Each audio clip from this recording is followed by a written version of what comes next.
History has a way of tidying itself up.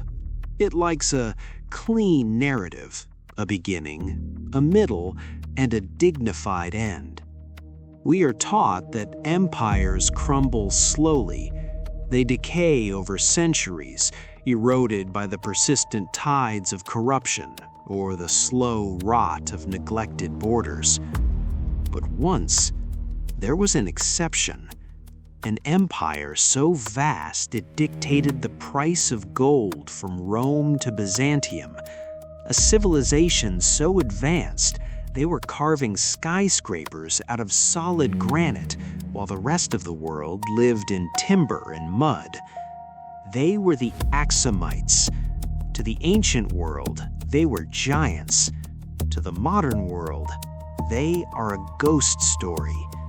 Because in the span of a single generation, their ports went silent, their mints stopped turning, their kings stopped writing. They didn't just fall, they vanished. No grand battle marks their end. No historians recorded their final plea.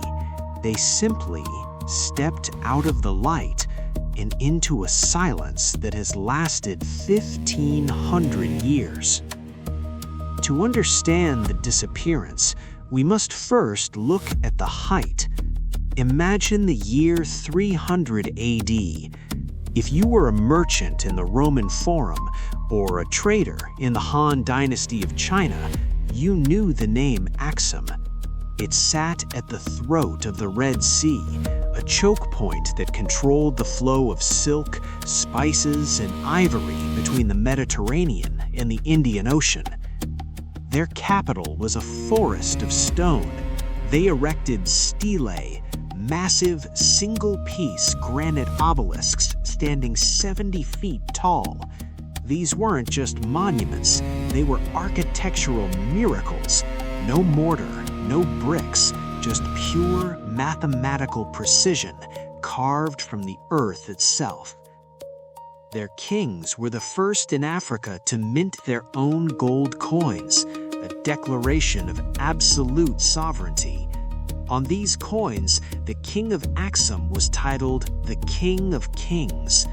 Even the Roman Emperor Constantine sent envoys to their court, treating them not as subjects, but as equals. So how does a superpower like this simply exhale and cease to exist? The conventional theory is war, but the archaeological record is eerily quiet. There were no layers of ash in the soil, no mass graves of soldiers, no evidence of a great siege.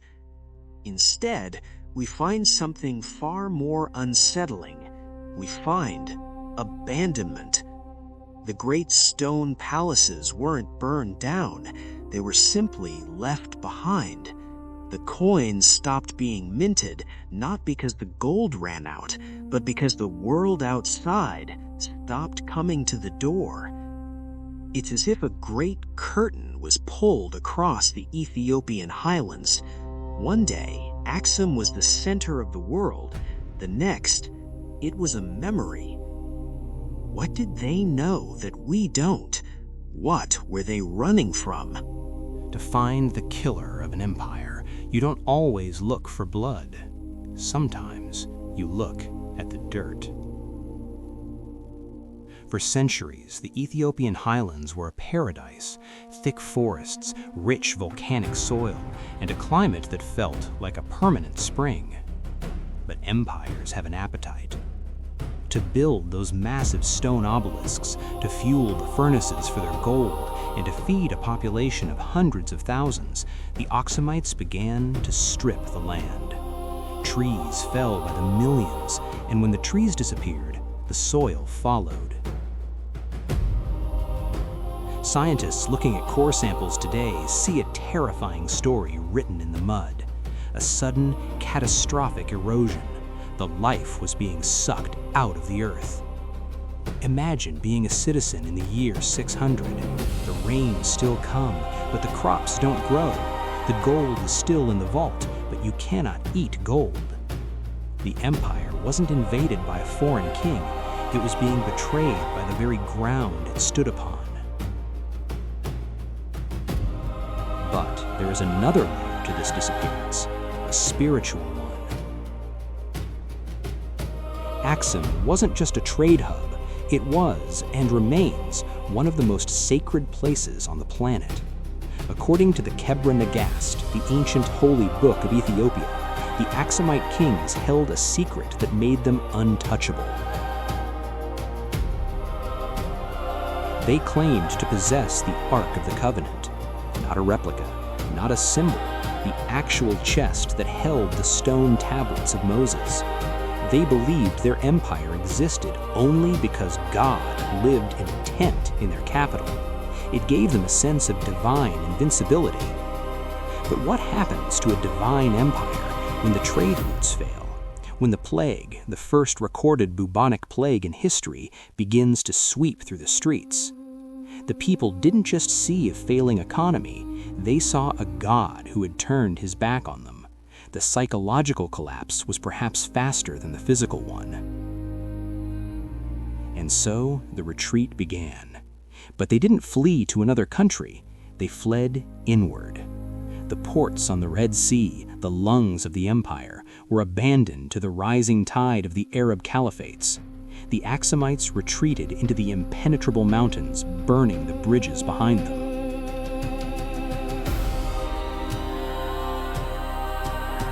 They traded their status as a global superpower for a status as a mountain fortress. They stopped using coins, they stopped building skyscrapers, they went dark to the rest of the world for nearly 1,000 years.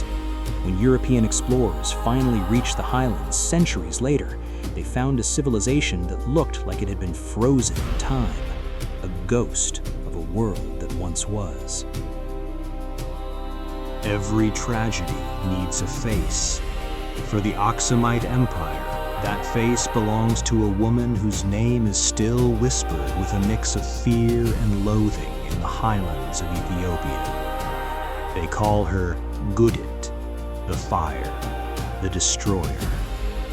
Tradition says she was a non-Christian queen from the south, a woman who had been wronged by the Aksumite royal house. She didn't come for gold, and she didn't come for land. She came for vengeance. While the empire was already gasping for air, choked by environmental collapse and the loss of its trade routes, Gudit emerged from the shadows like a fever. She led a scorched earth campaign that makes modern warfare look merciful. She targeted the symbols. She toppled the great stone stelae. She put the ancient libraries to the torch. It is said she hunted the descendants of the King of Kings until the royal line was nearly extinguished. In the eyes of the survivors, she wasn't just a queen, she was a divine punishment. For centuries, historians dismissed Gudit as a myth, a boogeyman created to explain a collapse that was too complex to understand. But then, the archaeologists began to dig. Beneath the soil of the ancient capital, they found something chilling: layers of charcoal, smashed pottery, church altars that had been systematically defaced. The hidden part of this history isn't just that the empire vanished, it's that someone tried to erase the memory of it while it was still dying. Someone wanted the Aksumite legacy to turn to ash. The fire wasn't accidental. It was a deliberate attempt to hit the delete button on 1,000 years of African glory. By the year 960, the map of the world looked different. If you looked at a map in Baghdad or Cairo, the space where Axum once stood was now a blank void, a terra incognita. The people were still there, tucked away in the jagged creases of the Simeon Mountains, but the idea of the empire was gone. They stopped building with stone and started building with faith. They carved churches directly into the bedrock, downward into the earth, as if trying to hide their treasures from the sky. The skyscrapers of granite were replaced by underground cathedrals. The outward-looking superpower had become an inward-looking sanctuary. The empire hadn't just disappeared, it had gone underground. But before we bury the Axumites, we have to address the stone. If you visit the ruins today, you are confronted by a question that modern engineering still struggles to answer. How do you move a single piece of granite weighing over 500 tons across miles of jagged mountainous terrain without wheels, pulleys, or steel? The Great Stele of Axum was the largest single piece of stone ever moved by man in the ancient world. It stood nearly 100 feet tall. To the people of the time, this wasn't just construction, it was magic. They carved windows and doors into the stone, making the obelisks look like skyscrapers from a future that never arrived. When the empire vanished, the knowledge of how to move these giants vanished with them. It's as if they took the blueprints to their civilization and burned them. We find no workshops, no training grounds, just the finished product, standing in the dirt, mocking our understanding of what primitive people were capable of. As the surface of the empire withered under the fire of Queen Gudit, something strange happened. The Axumites didn't just die out, they evolved. In the 12th century, a new dynasty, the Zagwe, emerged from the remnants. But they didn't build upward anymore. They were a people who had learned to be afraid of the horizon. In a place called Lalibela, they did something that defies logic. They carved 11 churches directly into the volcanic rock, downward. Instead of building toward the heavens, they retreated into the bones of the earth. These weren't caves, they were fully realized cathedrals with columns, windows, and altars, all carved from a single continuous piece of stone. It was the ultimate hidden civilization, an empire that had learned to survive by becoming invisible to the naked eye. While the rest of the world thought Africa's greatest superpower was a myth, the descendants of Axum were literally living beneath the ground, guarding a secret they had carried through the fire. And that brings us to the core of the silence, the reason Axum remains a closed book. In the heart of the modern city of Axum, there is a small, unremarkable building called the Chapel of the Tablet. It is surrounded by iron fences and guarded by a single man. He is the guardian of the Ark. He is the only person allowed to see what is inside that building. He never leaves the grounds, he never speaks to outsiders, and when he dies, another monk is chosen to take his place until his own death. They claim the Ark of the Covenant, the most sought-after artifact in human history, didn't disappear in Jerusalem. They claim it's been here all along. Is it a hoax, a clever bit of tourism for the faithful? Or is it the real reason the empire retreated into the mountains? To hide something so powerful or so dangerous that they were willing to let the world forget they ever existed just to keep it safe. The disappearance of the empire might not have been a failure of trade or a loss of soil. It might have been a deliberate, 1,000-year-long vanishing act. History is a series of falling dominoes. But what if the first domino never fell? Imagine a world where the Axumite soil remained rich, where the rains never failed, and where Queen Gudit's fire was extinguished before it ever reached the capital. Imagine an Africa where the greatest superpower of the first millennium didn't retreat into the mountains, but expanded into the sea. If the Axumites had maintained their grip on the Red Sea, the rise of the Silk Road would have looked entirely different. We wouldn't be talking about the discovery of Africa by Europeans in the 1400s. We would be talking about an African navy that dominated the Indian Ocean centuries before the first Portuguese sail ever touched the horizon. The Axumites were master diplomats. They were the bridge between the Mediterranean and the Orient. Without their collapse, the Dark Ages of Europe might have been lit by the gold and wisdom of a stable Christian African empire that acted as the world's primary banker. We aren't just looking at the loss of a kingdom, we're looking at a stolen renaissance. World's primary banker.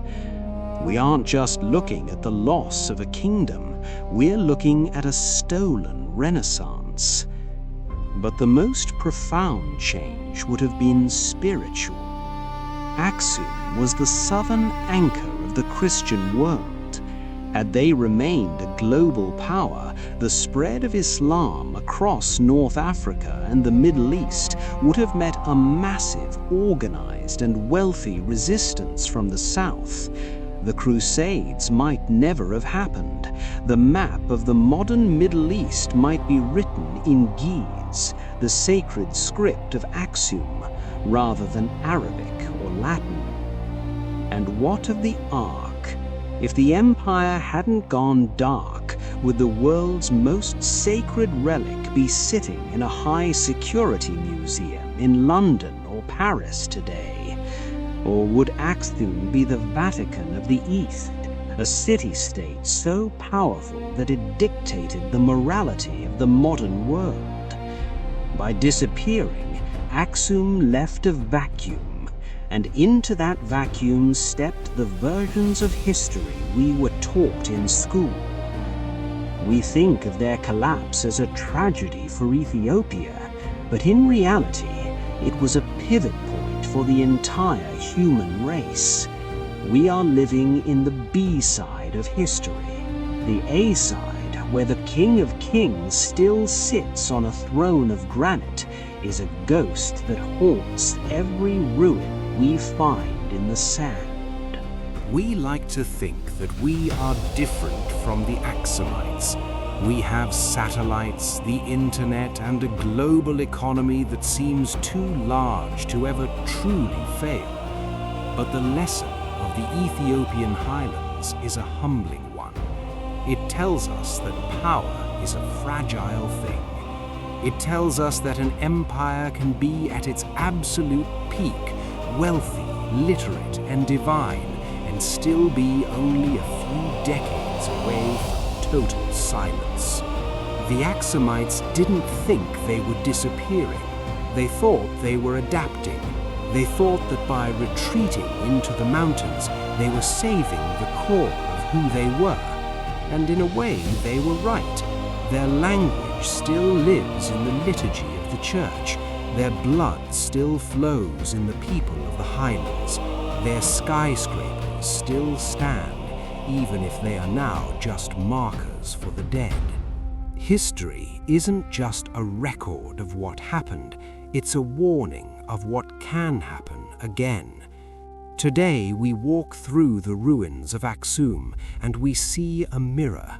We see a civilization that overreached its environment. We see a people who were divided by internal strife, and we see a world that moved on without even saying goodbye. The empire that disappeared overnight didn't actually leave. It's still there. It's in the dirt beneath the churches. It's in the eyes of the monk guarding the chapel. And it's in the silence that falls over the stelae when the sun goes down. It's not that they vanished, it's just that we stopped looking. Thank you for joining me in the Lumen archive. History is full of these shadows, stories that were too big to stay hidden forever. If you want to see the maps we've drawn and the files we've declassified for our next investigation, hit the subscribe button and step inside.